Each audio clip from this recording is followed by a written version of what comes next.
Yes, another person said no. I see you on the levels, so either I Yes. am going to sound like a crazy person the whole time. Not really sure. I don't know. I think it'll be okay though. But here in the warm-up, just wait a second until we have absolute confirmation, so we don't sound insane. Okay, I think we got you there, buddy. Yeah, I think I'm in. Okay, all right. I'm plugged in. All right. Jeez, what a struggle, man. Welcome back. What a journey. Thanks, chat. Thanks, chat. Appreciate the love, everybody. Thank you. It's good to have you back, man. So, DaHanG's up 1-0. Probably not supremely surprising. But have you been watching him play, or did you watch him play like earlier, where he busted out some pretty sick clutch? Yeah, I was watching Clutch on Blood Covenant. Very good, very good. I love how he's doing the movement and timing it with the shield and coming in hard with the shield and being aggressive. It's just really good play. I'm curious to see how he operates here. Yeah, absolutely. I mean, he didn't pick a clutch here, but you probably heard me talk about it a little bit on stream how I think like EU's adapted more to that than NA has so far, the use of clutch. But it's good to see like a few people aren't sleeping on it like DaHanG. But here he brought BJ, Nyx, and Galena, which is a pretty like damage-heavy team. Do you think this is like kind of a common slash good comp for Blood Run? Yeah, actually, I really like Nyx and Galena here. Blazkowicz is kind of a nice little tribal jump there. Blazkowicz is kind of, you know, because of his dual wielding, it's just really a question of whether you like it, and because he's not the the tankiest of characters, but he can really dish out damage if you do the. Oh my God, that LG! But he's really tanky. I mean, excuse me. He can really dish out damage if you utilize his ability in the right times. If you don't, then he really doesn't shine that much. If you're not getting the most out of his dual wield. Oh gosh, this guy's getting. Yeah, no, he's getting, I don't know, handled. Yeah, very, very much handled. But yeah, I think I like his selection. Usually, I would, instead of BJ Blazkowicz, maybe go with something like a Visor or even mix in a tank character. But hey, I'm not going to question DaHanG's choice here. I'm just curious though, when the level of competition maybe increases, if he'll go with something different, and if he sticks with this lineup or not. Yeah, I feel like if he was really playing to his fullest, he was playing against somebody that was as good as him or better, and he knew it. I feel like he would be playing clutch here specifically, just because of like how we saw him play earlier and how much stronger it was than say maybe his Nyx here, which I feel like might be one of the weakest champions on this lineup for this map right now. He's trying to bait him into this. Oh yeah, he's gonna totem stack him. Yeah. Yeah. I wonder if he wants to try to get a totem kill for the final one, or it seems like he's slow playing this guy a little bit, like just kind of really not. I don't know, not too concerned, I guess would be the way I would say it. Yeah, well, I mean, he's got map control here. He's got heavy armor and mega completely locked down, no questions asked. Yeah, not much of a. This other guy's not much of a threat right now. No, but it's entirely possible that he could, I mean, if DaHanG kind of like slept on it a little bit, let SiNN maybe get in a mega or a heavy armor, he could come out of the gate swinging with that BJ dual wield, but he's going to have to really make some plays, especially to get 3 kills in a row against DaHanG right now in round 1. I guess one of the, he's going to get, one of the things you could do, but he's going to get killed right here.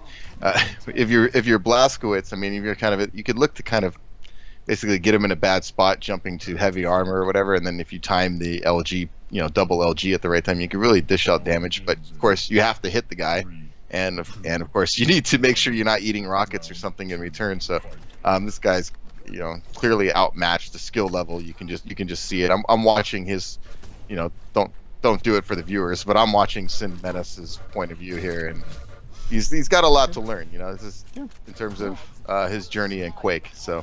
Well, honestly, it's like the beauty of this system is that anyone can get it in play. Anyone can go up against the crazy players that we have in the current meta, such as like Rafa and DaHanG would be the two arguably best in NA, or not the two, but they are in the top 4, top 5, what have you.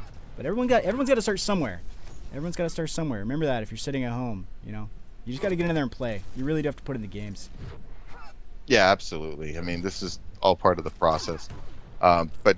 Yeah, he's. Oh, I'm surprised DaHanG missed that one. But yeah, I can see even as the mouse movements, you can kind of. It's interesting, you know, in your experience, you kind of see how unsure or unconfident somebody is. Like they really don't know where he wants to go and why. It's more of a random kind of decision than based on a lot of relevant information. Yeah, but if you see his movements there, like he hit on the corner, put some damage into DaHanG's back, and then he was able to like wall jump backwards down the hallway, down Mega Hall. And while that's not, you know, like mind blowing, it didn't convert into a kill or anything. He's like clearly understands how to move in the game. He, like you're saying though, he just doesn't understand why. He doesn't understand like why you would go maybe towards Rocket there, like go around instead of going Mega Hall. Like why would you avoid that at all costs? Well, reasons like this. And that just comes with games played, man. Yeah, absolutely. I mean, reading your opponent and all these different routes, it's really complex when you start breaking it down and all the different scenarios that you can encounter during a match. Being ready for those scenarios and being able to act instinctually rather than thinking about it is also critical. Yep. Sorry. Just trying to crank up the audio there at the end. Prepare to fight. And I got punished. Round begins in 3, 2, 1. Round 3. All right. Fight. Gonna get a little more audio in here for you guys.